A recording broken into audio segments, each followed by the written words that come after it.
নমস্কার, আমি তরুণ ঘোষ। ঢাকায় 26/11 জঙ্গিরা ঢুকছে।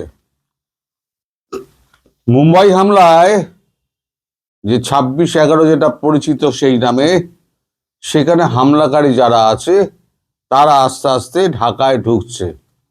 তা আমাদের কাগজেও এটা নিয়ে একটা খবর বেরিয়েছে।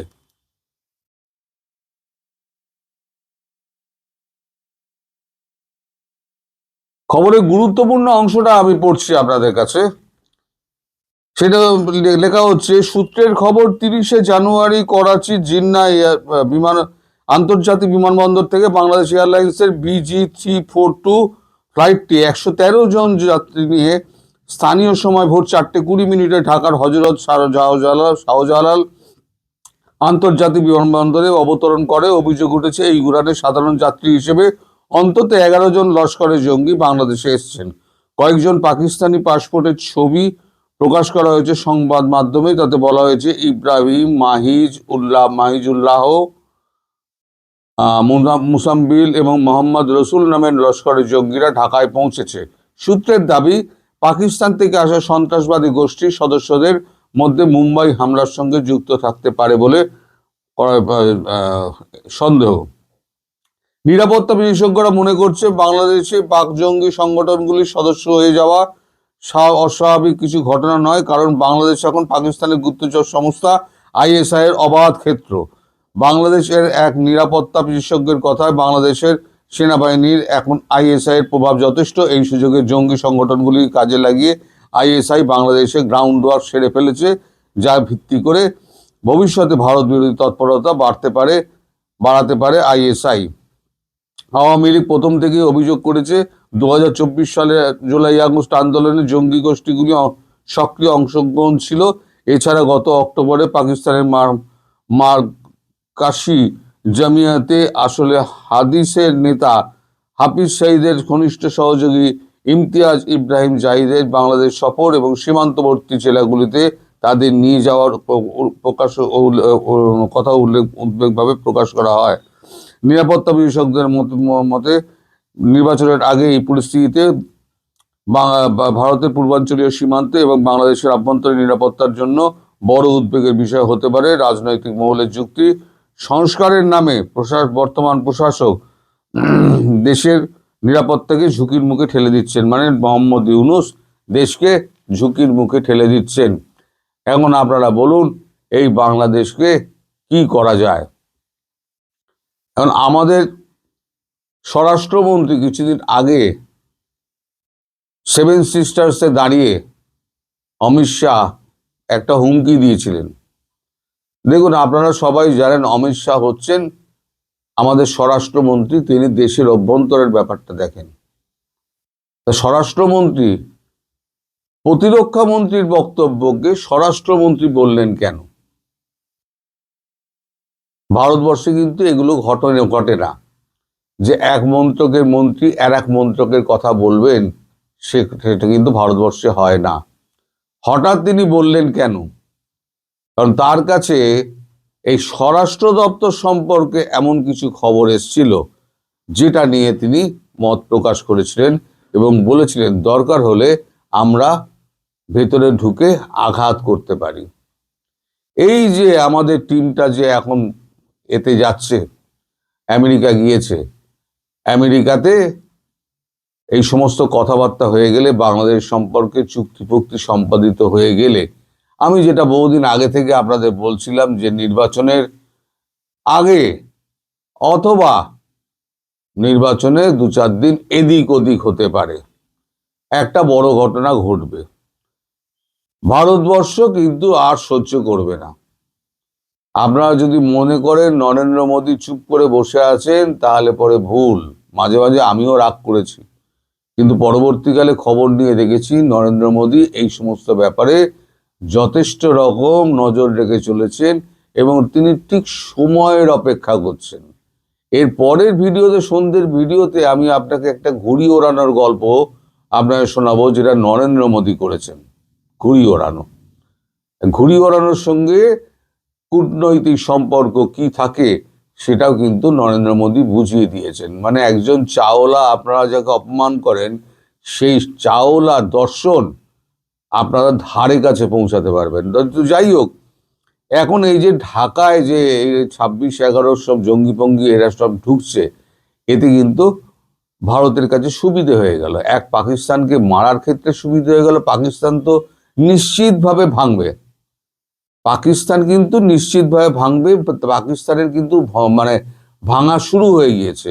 আর একটা খবর আপনাদের দেখাই এই প্রসঙ্গে, সেটা হচ্ছে আফগানিস্তান বালুচিস্তানের একটা খবর বেরিয়েছে। এখানে খবরটা হেডিং হচ্ছে, এগিয়ে আসুন তরুণী জঙ্গির বার্তা ভিডিওয়।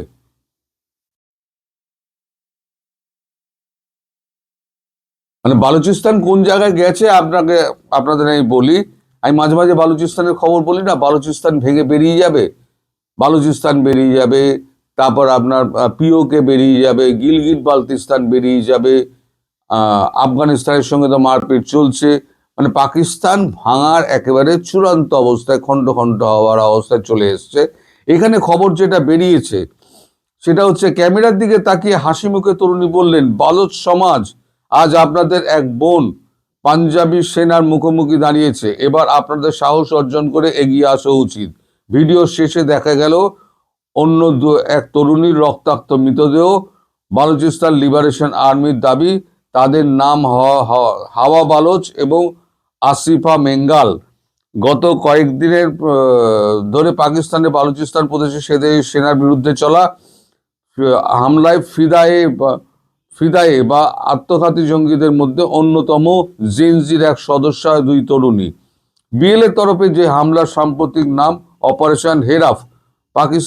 সাম্প্রতিক সময় বালুচিস্তানে এত বড় হামলা চালায়নি জঙ্গিরা। শনিবার রাত থেকেই পাল্টা অভিযান শুরু করেছে পাক সেনা।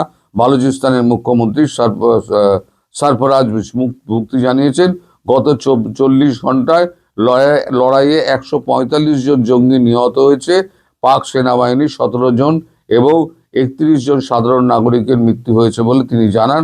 বালুচ জঙ্গিদের পাল্টা দাবি, পাক নিরাপত্তা বাহিনীর 200 জনের বেশি সদস্য নিহত হয়েছেন। বালুচ জঙ্গিদের ভারত মদদ দেয় বলে দাবি করেছিল ইসলামাবাদ। গতকাল সেই দাবি উড়িয়ে দিয়েছে দিল্লি। এখন এরা সবকিছুতেই ওই বাংলাদেশের মতোই সবকিছুতেই এরা ভারতবর্ষের হাত দেখে। যা হয় রানে কিয়া, ইন্ডিয়ানে কিয়া, আর বাংলাদেশে যেটা হচ্ছে সেটা হচ্ছে সব হচ্ছে ভারত বিরোধী। যা করছে ভারতের অঙ্গুলি হেলনে হচ্ছে। আরে ভারত যখন করবে না, প্রকাশ্যে করবে, যখন মারবে প্রকাশ্যে মারবে, তখন কিন্তু আর কোনো রকম মানে মাপজোক করবে না, যেটা খুব শিগগিরই এগিয়ে আসছে। আপনারা হয়তো ভাবছেন যে কিছুই হচ্ছে না, যা চেপে রেখে দিয়েছে ইউনূস সরকার, নিজেকে বুঝতে দিচ্ছে না। ইউনূস সরকারের অবস্থা কিন্তু ভেতরে ভেতরে খুব খারাপ। যে কোনো দিন ইউনূস পালাতে পারে, যে কোনো দিন পালাতে পারে, আপনারা দেখে নেবেন। আমি আপনাদের বলে রেখে দিলাম, ইউনূস তার সাগরের যারা আছে সব কিন্তু বাইরের পাসপোর্ট রেখে দিয়েছে। যখনই দেখবে ভোটের একটু গন্ডগোল হচ্ছে, আন্দাজ পাচ্ছে ভোটের নায়ের সংখ্যা বেশি পড়বে, হ্যাঁ সংখ্যাটা জোর করে যদি করতে যাই তাহলে পরে একেবারে গন্ডগোলের সৃষ্টি হবে। সুতরাং এই ভোটের আগে অথবা ভোটের পরে 3টে দিন যে সময় আছে, তার মধ্যে যে যার ভাগার প্ল্যান করবে, এটা আমি আপনাদের বলে রেখে দিলাম। আর পাকিস্তানের ব্যাপার, পাকিস্তানকে মারার জন্য তৈরি হয়ে আছে, শুধু ট্রাম্প ইরানে ঢুকুক। আন্তর্জাতিক ক্ষেত্রে যে অবস্থা হয়ে রয়েছে এখন, সেটা হচ্ছে চারদিকে গন্ডগোল, পরে আমি ব্যাখ্যা করব। এখন ভিডিও বড় হয়ে যাবে, তাই আর ভিডিও বড় করব না। পাকিস্তানকে মারার যথেষ্ট ক্ষেত্র তৈরি হয়েছে, কারণ ওখান থেকে জঙ্গি অনুপ্রবেশ ঘটাচ্ছে বাংলাদেশে, আর বাংলাদেশে মারার জন্য ক্ষেত্র তৈরি হয়ে রয়েছে, কারণ ভারত বিরোধিতা করতে গিয়ে ভারতবর্ষের ওপরে হামলার একটা ক্ষেত্র তৈরি করে ফেলে দিয়েছে আমাদের বাংলাদেশের ইউনূস সরকার। ফলে দু দেশের ওপরে ভারতবর্ষের জোড়া ফলার কিন্তু আক্রমণ যে কোনো দিন হবে। আমি যতবার বলেছি যে কখনো হয়তো দুটো দিকে একসঙ্গে হতে পারে, পূর্ব পশ্চিমে, অথবা পূর্বে আগে হবে, পশ্চিমে পরে হবে, অথবা পশ্চিমে আগে হবে, পূর্বে পরে হবে। তবে একসঙ্গে হওয়ার চান্সটা বেশি। যেটা হবে একসঙ্গে হবে, সেটা চূড়ান্ত সিদ্ধান্ত, যা হবার সেটা হয়ে যাচ্ছে। বিকেলবেলা সন্ধ্যেবেলা ভিডিওটা দেখবেন, তাহলে আপনাদের কাছে সব পরিষ্কার হয়ে যাবে। আজকে এখানে শেষ করছি। সবাই ভালো থাকবেন, সুস্থ থাকবেন এবং সাবধানে থাকবেন। নমস্কার।